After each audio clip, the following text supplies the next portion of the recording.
Moment of truth. We all do it. We wait for the perfect moment.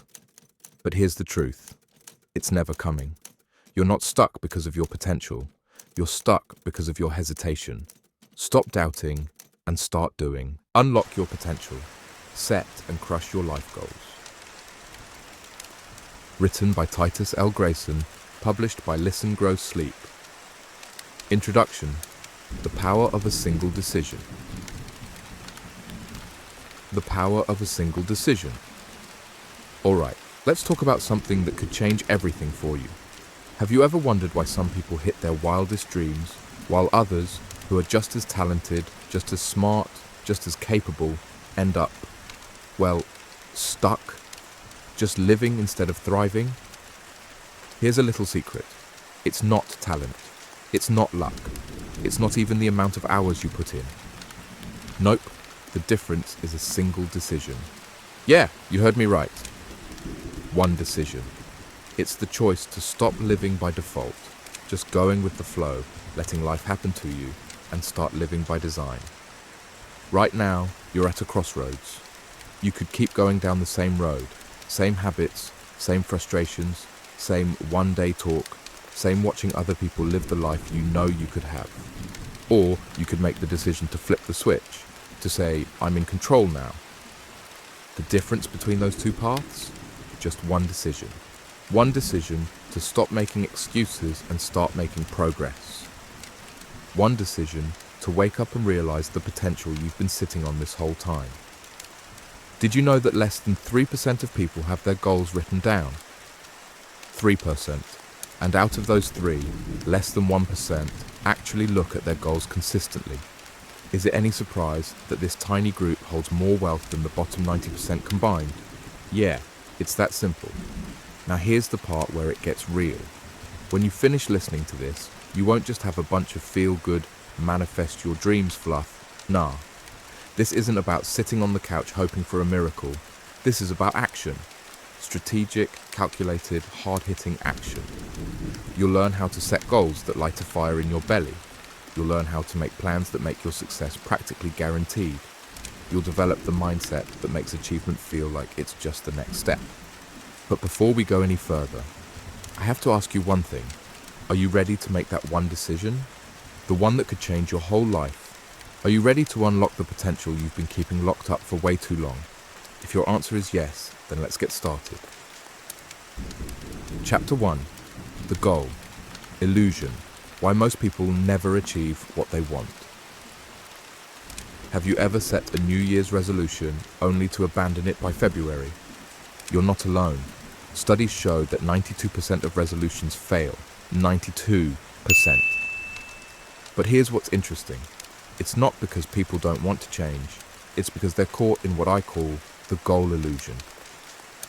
The goal illusion is the mistaken belief that simply setting a goal is enough to achieve it. That merely wanting something is enough to get it. Let me tell you about Michael, a talented executive I worked with. Michael had set the same goal for 5 straight years, to lose 30 pounds. Each January, he'd join a gym, buy new workout clothes, and tell everyone about his plan. By mid-February, the gym membership went unused. The workout clothes gathered dust in his drawer. And the 30 pounds, they were still there, plus a few more for good measure. What was happening to Michael happens to millions of people every single day. They confuse intention with action. They mistake wishing for commitment. Here's the shocking truth. Your brain doesn't care about your goals. Your brain cares about survival and comfort. It's designed to conserve energy, avoid pain, and repeat familiar patterns. Even when those patterns don't serve you. When you set a goal, you're essentially declaring war on your brain's default programming. You're saying, I want to do something different, something challenging, something that requires change. And your brain's immediate response? Resistance. It starts feeding you thoughts like, you can start tomorrow. You deserve a break today. This is too hard. Other people have advantages you don't have. You've failed before, you'll fail again. Sound familiar? This internal dialogue creates what psychologists call cognitive dissonance, mental discomfort that occurs when your actions don't align with your beliefs. And to resolve this discomfort, most people don't change their actions to match their goals. They change their goals to match their actions. They lower their standards. They rationalize their lack of progress. They convince themselves that what they wanted wasn't really that important after all. And just like that, another goal gets buried in the graveyard of unfulfilled potential. But it doesn't have to be this way for you. The first step to breaking free from the goal illusion is understanding that goal achievement isn't about motivation. It's about strategy. Motivation is like a hot shower. It feels great in the moment, but the effect doesn't last. That's why watching an inspiring video might get you fired up today, but by tomorrow, you're back to your old habits.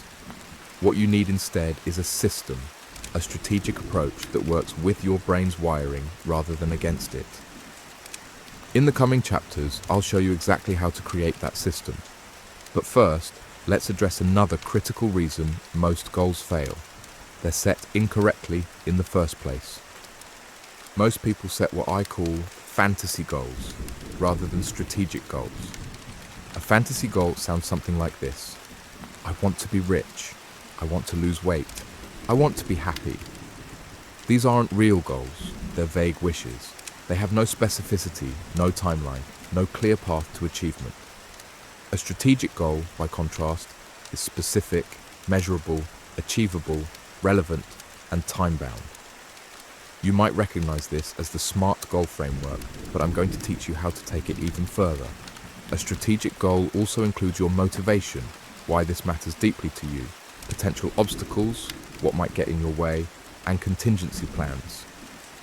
What you'll do when, not if, challenges arise. Let me show you the difference. Fantasy goal. I want to make more money. Strategic goal. I will increase my income by $20,000 within 12 months by developing a high-value skill in digital marketing, creating 3 case studies demonstrating my expertise, and securing 5 new clients at $4,000 each. This matters because it will allow me to eliminate my debt and start saving for my children's education. My biggest obstacles will be finding time to learn the new skill and attracting clients, so I will commit to studying 2 hours every morning before work and will leverage my existing network for my first 3 clients. Do you see the difference? The fantasy goal gives your brain nothing concrete to work with. The strategic goal creates a clear roadmap that triggers your brain's problem-solving capabilities. When Michael, the executive I mentioned earlier, shifted from his fantasy goal of losing weight to a strategic goal, everything changed. His new goal became, I will lose 30 pounds in 6 months by walking 10,000 steps daily, eliminating processed foods Monday through Friday, and strength training 3 times per week.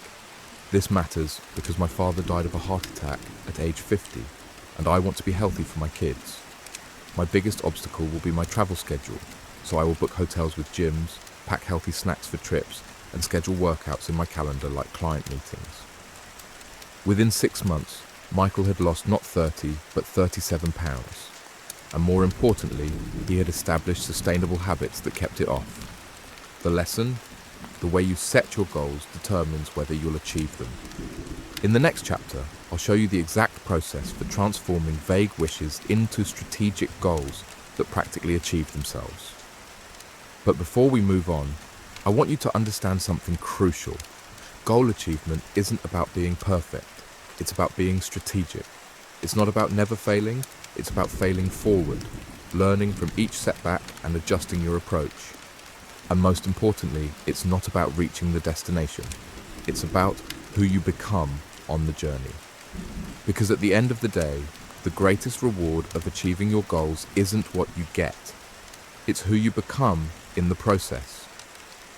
Are you ready to become the person who doesn't just set goals, but crushes them? Then let's continue. Chapter 2, The Vision Method, Creating Goals that Pull You Forward. Imagine for a moment that I asked you to get in your car and drive somewhere, but I refused to tell you the destination. I just said, start driving, and eventually you'll get somewhere good. Would you do it? Of course not. You'd have no idea which direction to head, which roads to take, or how much gas you'd need. You'd be driving blind. Yet this is exactly how most people approach their lives, with no clear destination in mind. They wake up each day and react to whatever comes their way. They work hard, but their efforts are scattered and unfocused. And then they wonder why they never seem to arrive anywhere meaningful. This is why vision is the foundation of all achievement.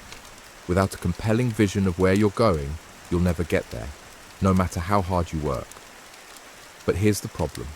Most people confuse vague wishes with a true vision. A wish is, I hope I can be successful someday. A vision is a vivid, detailed mental picture of what you want to create, so clear and compelling that it pulls you toward it like a powerful magnet.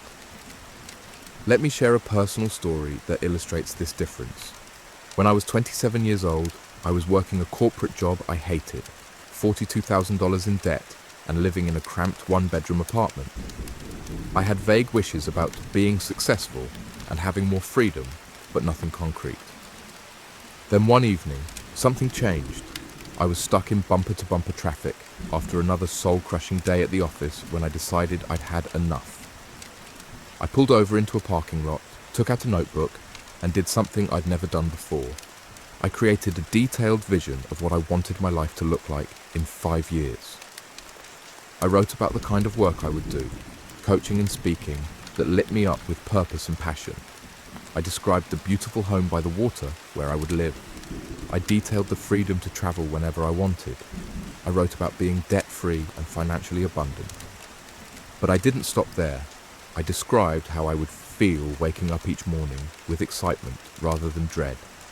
I wrote about the confidence I would have, the relationships I would nurture, and the impact I would make. I didn't just focus on having more, I focused on being more. And something strange happened as I wrote. This vision didn't feel like a fantasy. It felt like a memory, like I was describing something that had already happened, something that was waiting for me to claim it. I took that piece of paper and read it every single morning and every single night for the next 5 years. And guess what happened? Within 3 years, not 5, I had achieved everything on that list. Some things happened exactly as I had envisioned them. Others came to me in ways I couldn't have predicted, but the essence of that vision, every important element manifested in my reality. Was it magic? Number. It was simple psychology. When you create a compelling vision and review it consistently, you program your reticular activating system, the part of your brain that filters information, to notice opportunities that align with your vision. Suddenly, you start seeing things you would have missed before. You make different decisions, you take different actions, and step by step, you move toward what you've envisioned. But there's a specific method to creating a vision that works. And that's what I want to share with you now, what I call the vision method. M stands for multidimensional. Your vision must include all dimensions of your life: career, finances, health, relationships, personal growth, and contribution to others. When one area is out of alignment, the others suffer.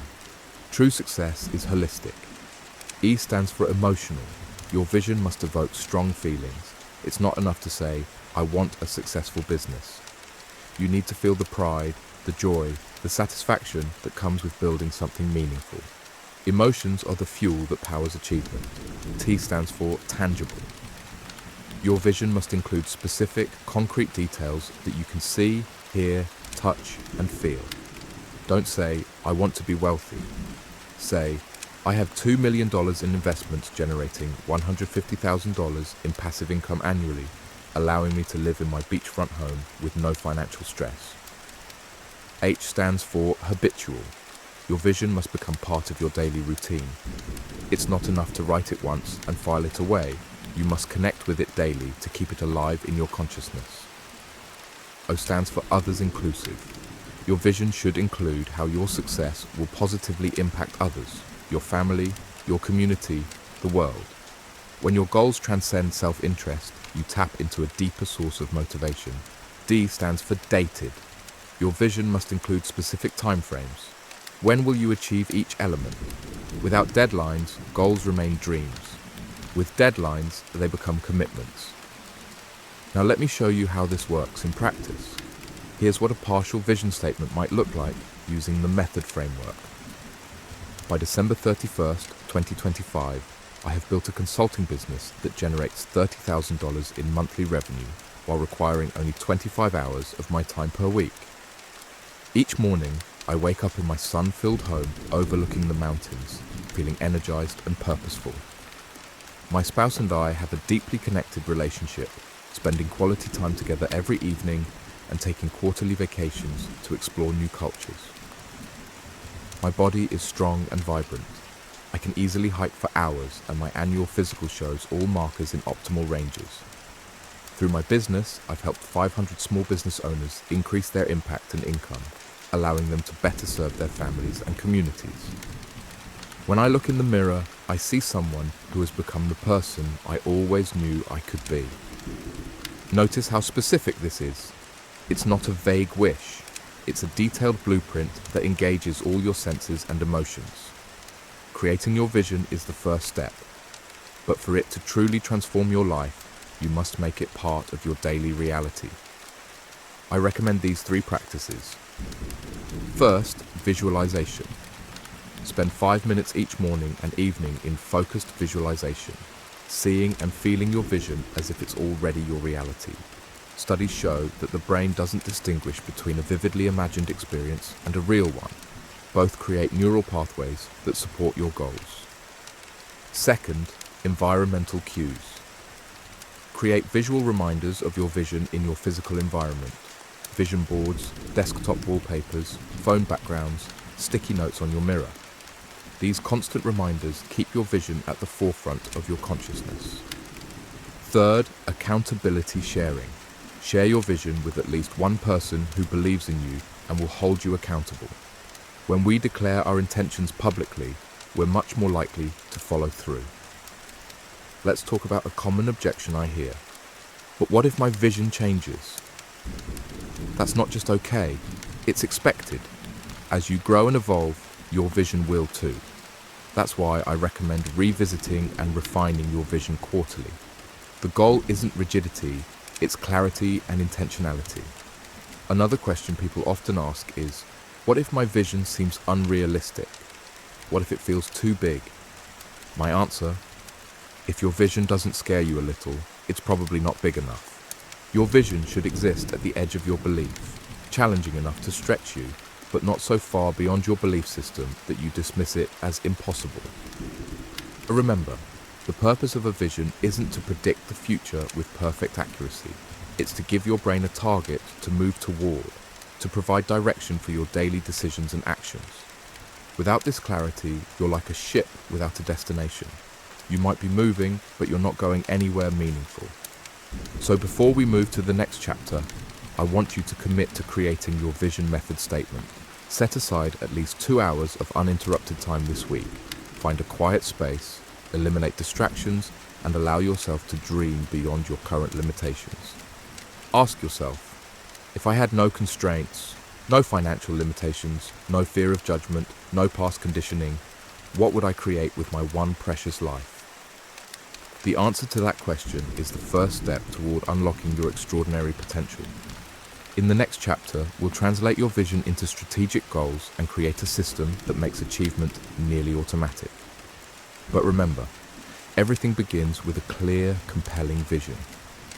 As the ancient proverb says, where there is no vision, the people perish. The same is true for your goals, your dreams, and your potential. Vision first. Everything else follows. Chapter 3. The Achievement Framework, Turning Vision into Reality. Let me ask you a question. How many times have you felt inspired to make a change, only to find yourself back in the same old patterns a few weeks later? You're not alone. The gap between vision and achievement is where most people get stuck. They have a clear picture of what they want, but they lack the system to get there. They have the destination in mind, but no roadmap to follow. This is why people can attend a motivational seminar, feel completely fired up about changing their lives, and then go back to their old habits within days. It's not that they don't want to change, it's that they don't have a framework for change. Today, I'm going to give you that framework, what I call the achievement framework. This is the exact system I've used to help thousands of clients transform their visions into reality. The achievement framework has 5 components. S, specific goals that create clarity. T, tracking mechanisms that provide feedback. E, environment design that supports success. P, psychology, mastery that overcomes obstacles. S, scheduling that ensures consistent action. Let's break down each component. First, you need specific goals derived from your vision. Your vision is the destination. Your goals are the GPS coordinates that get you there.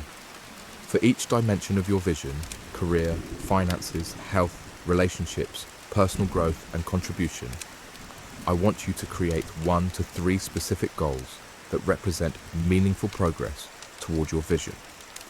These goals must follow what I call the impact criteria. I, inspiring, they excite you genuinely. M, measurable, you know exactly when they're achieved. P, personal, they're about your growth, not others' approval. A, actionable, you can take immediate steps toward them. C, challenging, they stretch your capabilities. T, time-bound, they have clear deadlines. For example, if your vision includes optimal health, a specific goal might be, by June 30th, I will complete a half marathon in under 2 hours, training 4 days per week with a progressive schedule, to prove to myself that I can achieve something I once thought impossible. Notice how different this is from get in shape or even run a half marathon. The specificity creates clarity that drives action. The second component is tracking. What gets measured gets managed. For each goal, you need a tracking system that provides regular feedback on your progress. This could be as simple as a habit tracker in your journal or as sophisticated as a digital dashboard. The medium doesn't matter. What matters is that you have a system that shows you in black and white whether you're moving toward your goals or away from them. For our half marathon example, tracking might include a running app that logs your distances and times, a weekly weigh-in, and a monthly fitness assessment. The power of tracking comes from the awareness it creates. When you know you'll be recording your actions, you become much more likely to take those actions in the first place. And when you can see your progress visually, your motivation naturally increases. The third component is environment design. Your environment, both physical and social, will either support your goals or sabotage them. Most people try to achieve their goals in environments that are actively working against them. Then they blame themselves for lacking willpower when they fail. But willpower is a limited resource. The smarter approach is to design your environment to make the right actions easier and the wrong actions harder. For our half marathon goal, environmental design might include laying out your running clothes the night before, finding a running partner for accountability, joining a running club for social support, removing junk food from your home, creating a motivating playlist for your runs, placing visual reminders of your goal where you'll see them daily. Remember, discipline is good, but design is better. When your environment supports your goals, success becomes the path of least resistance. The fourth component is psychology mastery. This is where most goal achievement systems fall short. They focus on actions but ignore the thoughts and emotions that drive those actions. Your mind will create obstacles on the path to any meaningful goal. It will generate doubt, fear, rationalization, and resistance. This isn't a flaw in your character. It's how the human brain is wired. Mastering your psychology means having strategies to overcome these internal obstacles. It means developing what I call mental immunity to the thoughts that would otherwise derail you. For our half marathon example, psychological mastery might include positive affirmations that reinforce your identity as a runner, visualization practices that mentally rehearse successful training sessions, cognitive reframing techniques for when training gets difficult, mindfulness practices that help you observe negative thoughts without identifying with them, a motivational emergency kit for days when your enthusiasm wanes. The fifth and final component is scheduling. This is where intentions become actions. If it's not in your schedule, it's not real. For each goal, you need to identify the key activities that will drive progress, then schedule those activities in your calendar as non-negotiable appointments with yourself. For our half marathon goal, scheduling would include blocking off specific times for each training run, scheduling rest days to prevent burnout, setting aside time for cross-training and stretching, creating monthly check-ins to assess progress and adjust the plan, blocking the date of the actual half marathon and planning logistics. When something is scheduled, it moves from the realm of I should to the realm of I will. It becomes a commitment rather than an intention. Now, let's put the entire achievement framework together with a real-world example.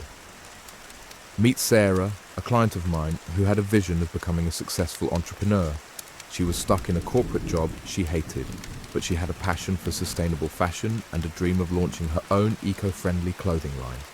Using the achievement framework, here's how she transformed her vision into reality. First, she created specific goals.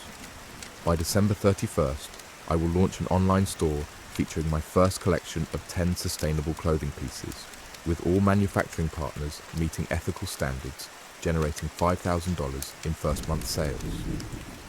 Next, she established tracking mechanisms, weekly product development milestones, monthly financial projections and actuals, customer acquisition metrics, manufacturing timeline benchmarks, marketing campaign performance indicators. Then she designed her environment for success, set up a dedicated workspace in her home, joined an entrepreneur's mastermind group, subscribed to sustainable fashion publications, connected with mentors in the industry, removed distractions that prevented focused work time. She mastered her psychology, worked with me on overcoming her fear of failure, developed a morning routine that included affirmations and visualization, created a failure resilience plan for inevitable setbacks, practiced compartmentalizing her corporate job to preserve creative energy, built a support network of people who believed in her vision. Finally, she scheduled her success, blocked 5 to 7 a.m. each morning for product development, set Sunday afternoons for weekly planning and review, scheduled specific lunch breaks for supplier calls, created a detailed launch timeline with key milestones, booked time off work for critical phases of the project. The result? Sarah launched her business 2 weeks ahead of schedule. Her first month sales exceeded $7,200, 44% above her goal. And 9 months later, she was able to leave her corporate job entirely. Was it easy? Absolutely not. Were there setbacks? Of course. But the achievement framework gave her a system to navigate those challenges without losing sight of her vision. It provided the structure that turned her dream into reality. Now, I want to address a critical point. The achievement framework is not about turning you into a productivity robot. It's about creating the conditions for fulfillment and joy.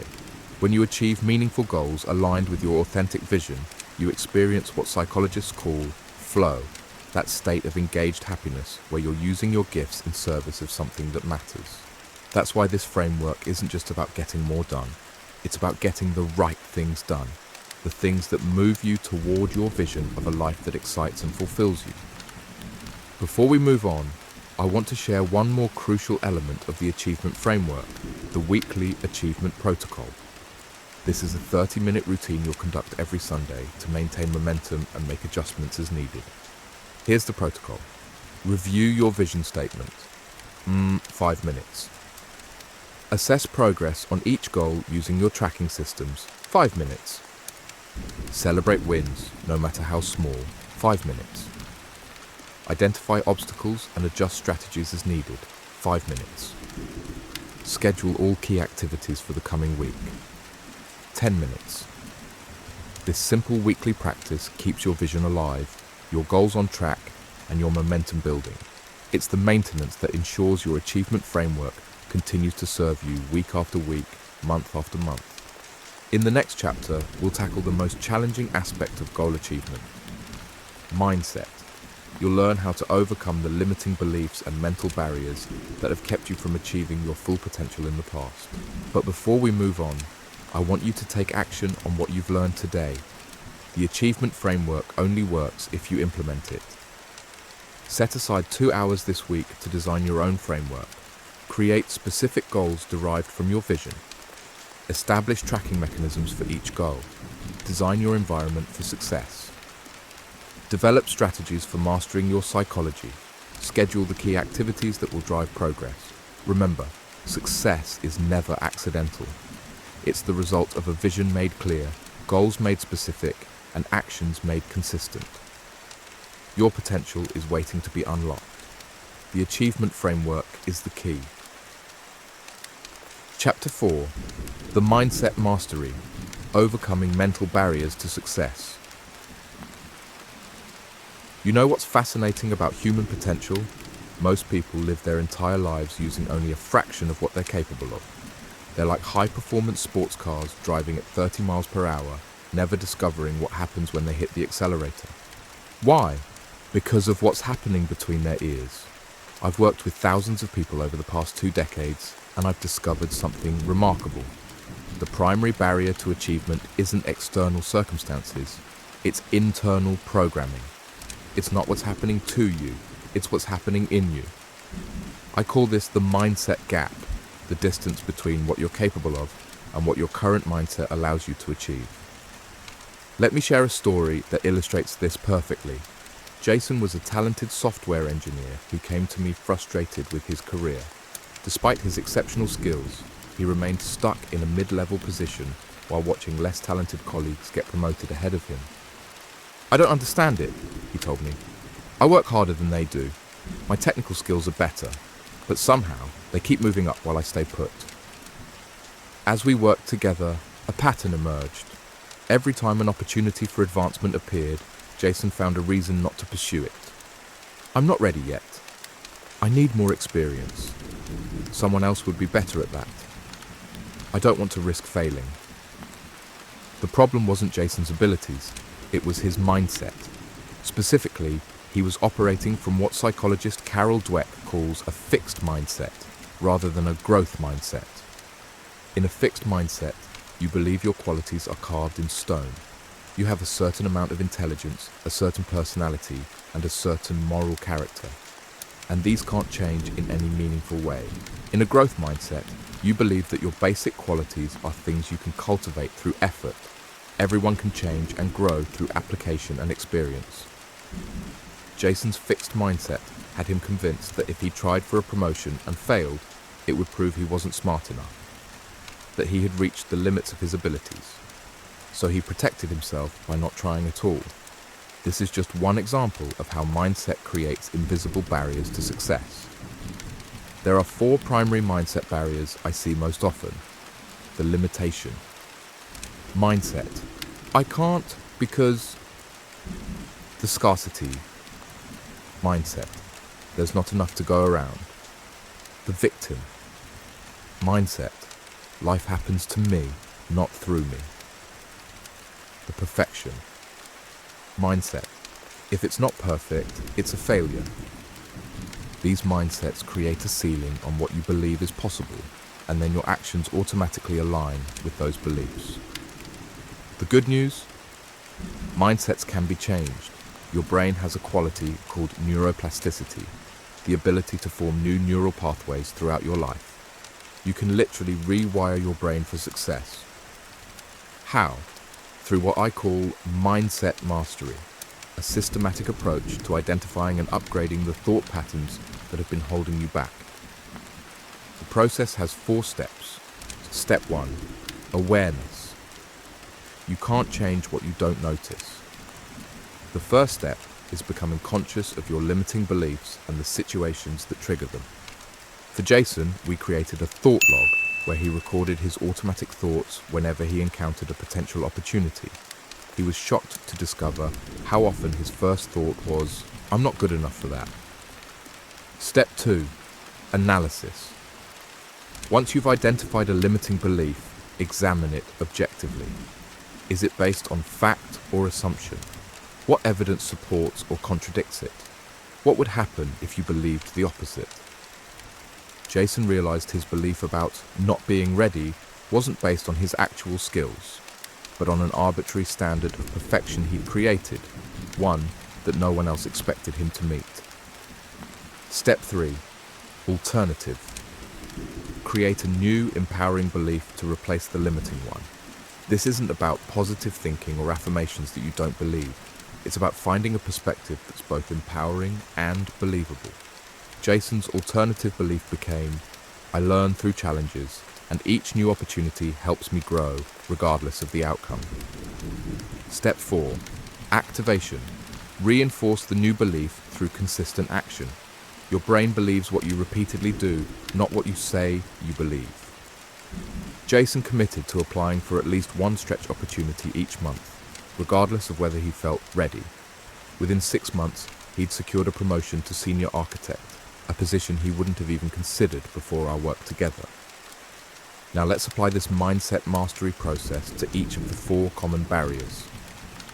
For the limitation.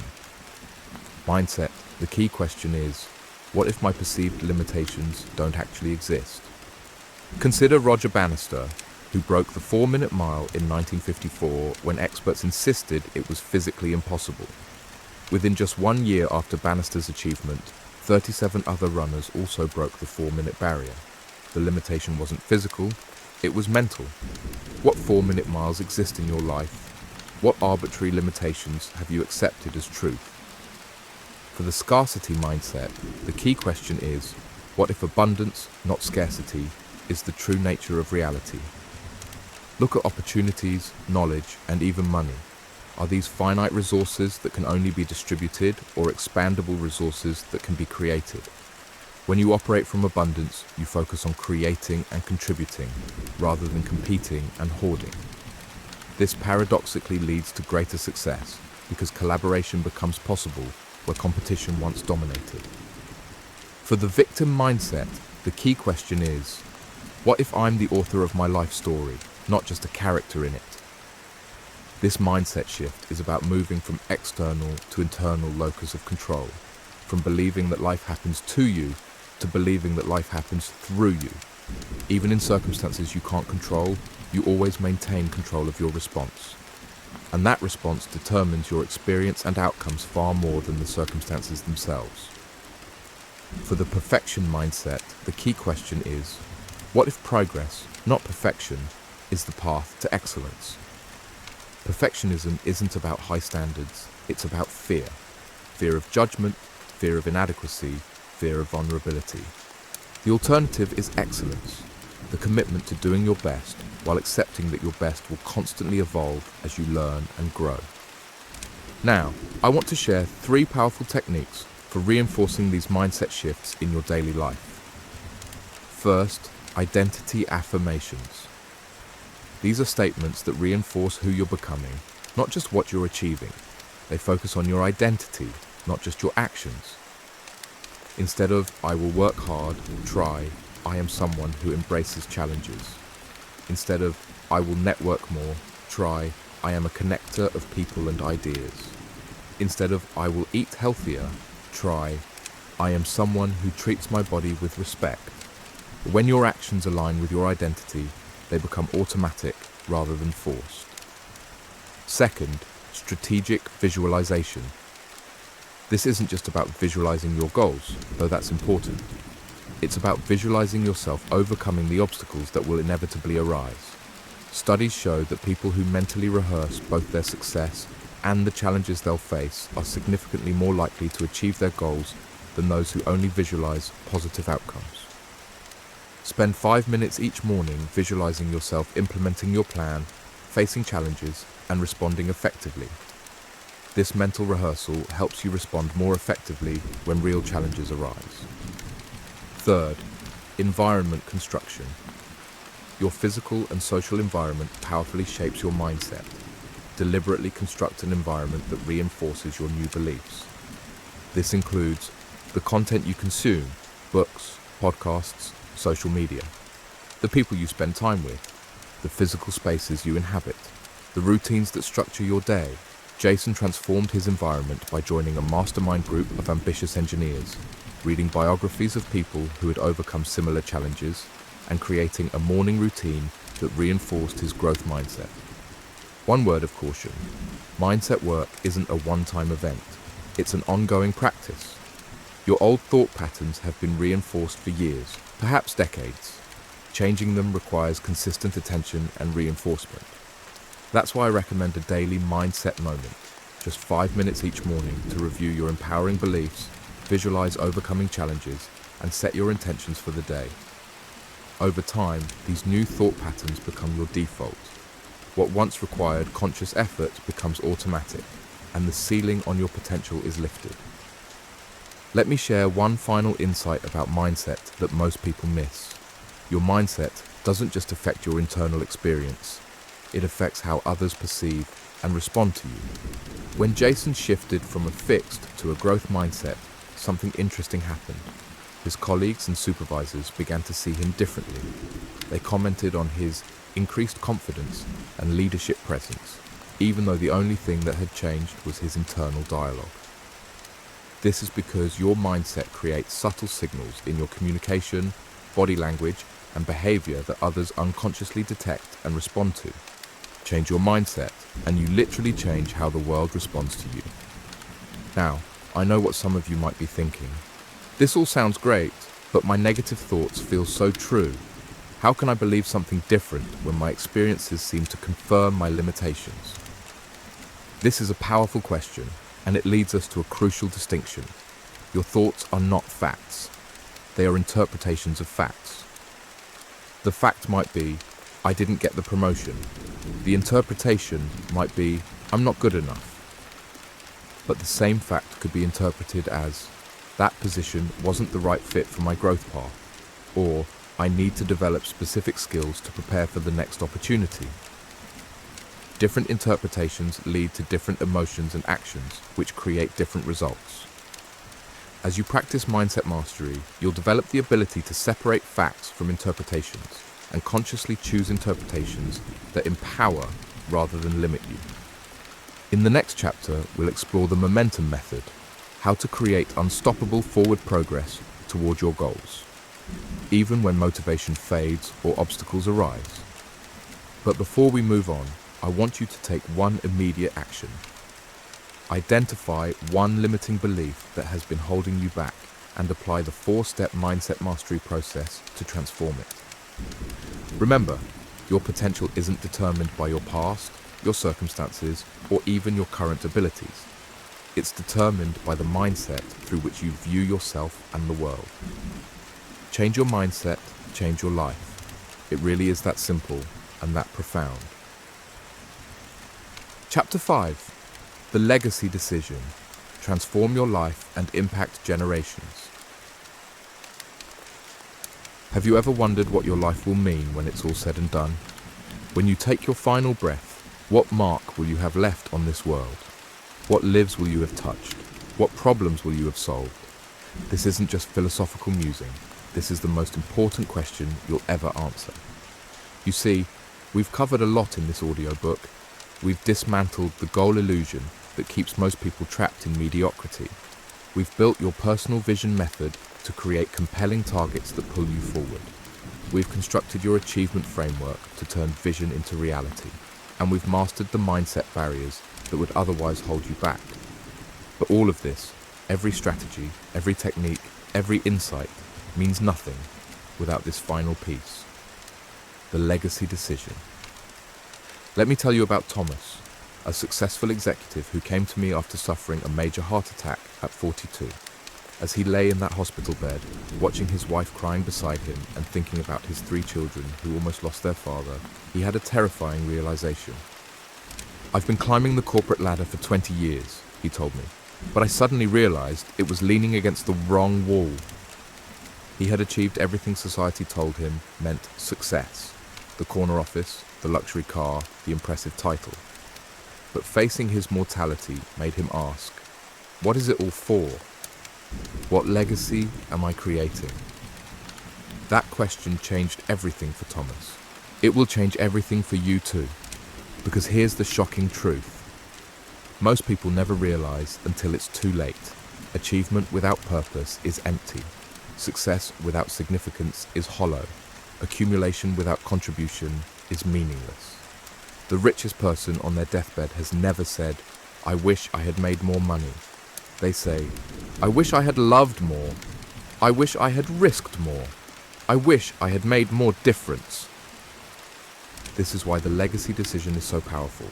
It transforms everything you've learned from being about achievement to being about impact, from being about getting to being about giving, from being about your success to being about your contribution.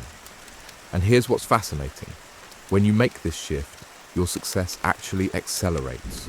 Your motivation becomes unshakable. Your resilience becomes unstoppable. Why? Because you're no longer pursuing goals just for yourself. You're pursuing them for something bigger than yourself. Let me share what happened with Thomas after his wake-up call. He didn't quit his job or abandon his ambitions. Instead, he redirected them. He still aimed for excellence in his career, but he changed how he led and why he led. He began mentoring young executives from disadvantaged backgrounds. He initiated a corporate responsibility program that's now transformed thousands of lives. He realigned his schedule to be present for his family in ways that mattered. His performance didn't suffer, it soared.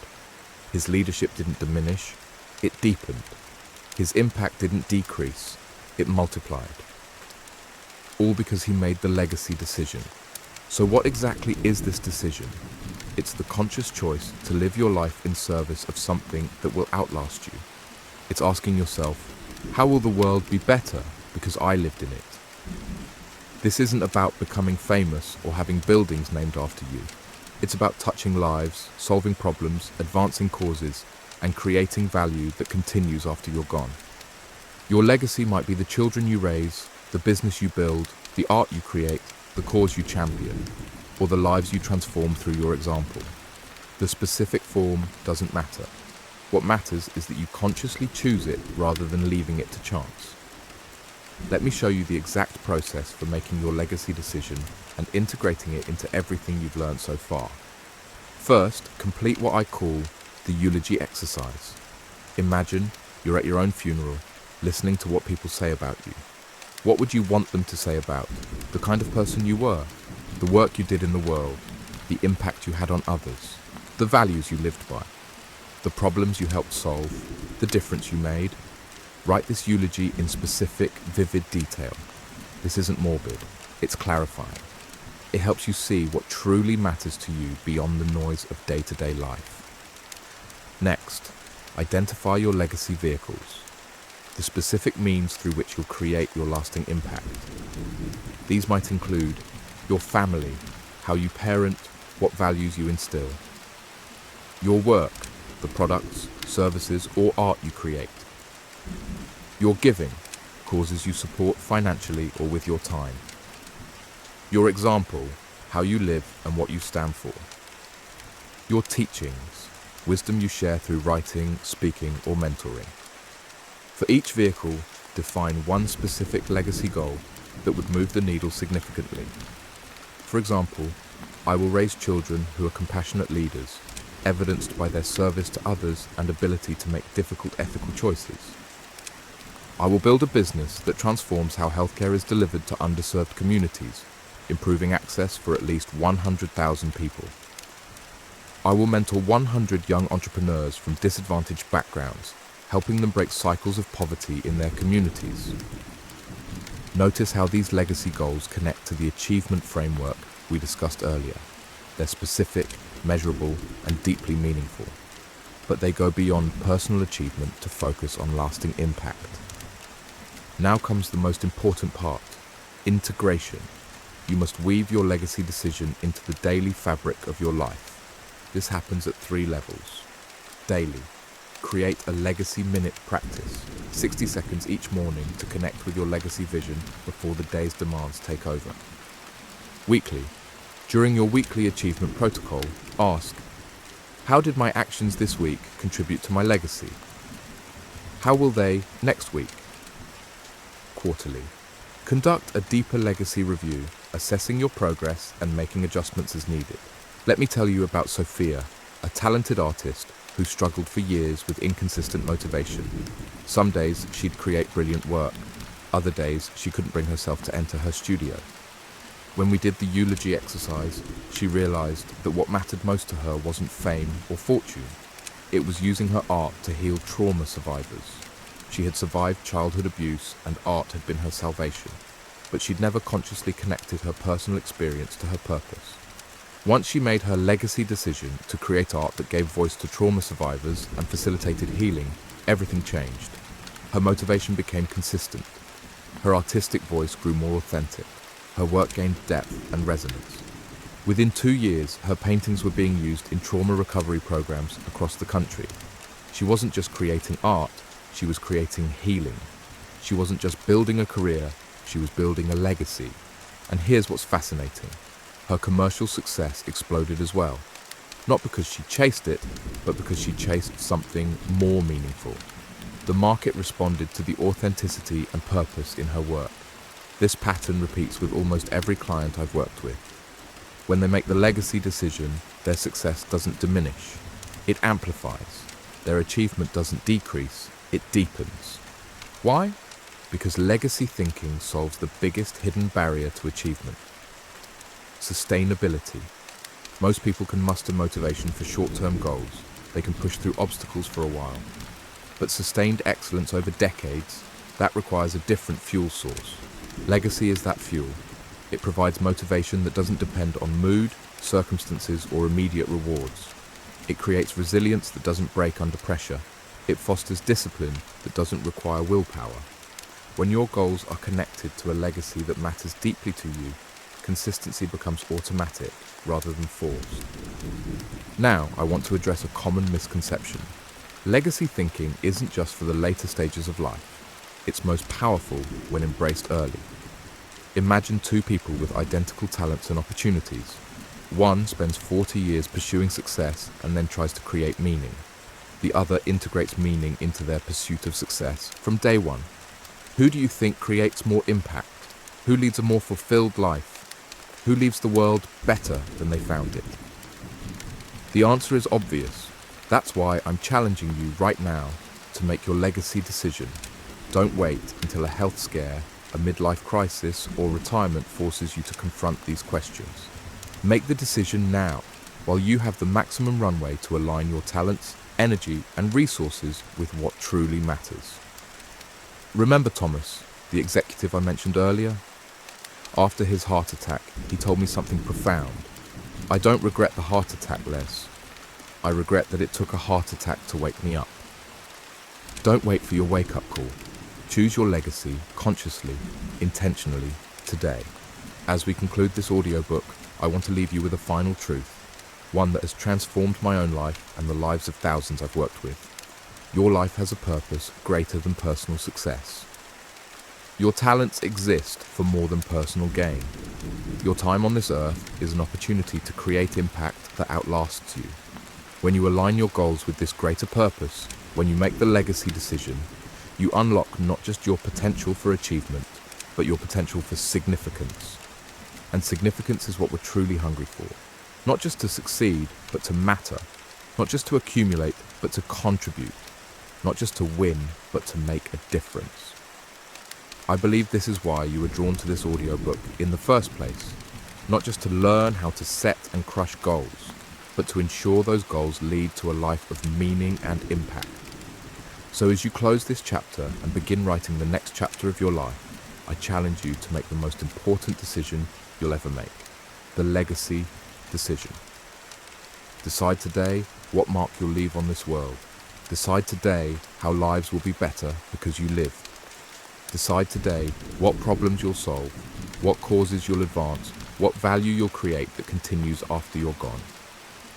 Make that decision, commit to it with everything you have, and watch as your life transforms from one of mere success to one of profound significance.